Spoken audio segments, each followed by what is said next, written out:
গত পর্বে আপনাদের দেখিয়েছিলাম বাস কাপলার এসিবি ও 3 এসিবি কন্ট্রোলিং ওয়ারিং সিস্টেম।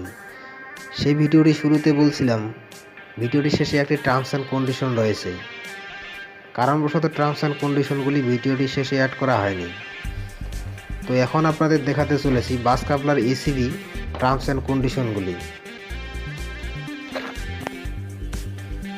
তার আগে ওই ভিডিওটি যারা দেখেননি ভিডিওটি অবশ্যই দেখে আসবেন। ভিডিওটির লিঙ্ক ডিসক্রিপশন বক্সে দেওয়া আছে, তাহলে এই টার্মস অ্যান্ড কন্ডিশনগুলো এবং বাস কাপলার এসিবি কন্ট্রোলিং ওয়ারিং বুঝতে পার। তাহলে টার্মস অ্যান্ড কন্ডিশনগুলি শুরু করা যাক।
ভিডিওটি যদি আপনাদের ভালো লেগে থাকে এবং এই ডায়াগ্রামের মাধ্যমে যদি কিছু শিখতে পারেন, অবশ্যই ভিডিওটিতে একটি লাইক, কমেন্ট এবং সাবস্ক্রাইব করে আমাদের সঙ্গে থাকবেন। Thank you.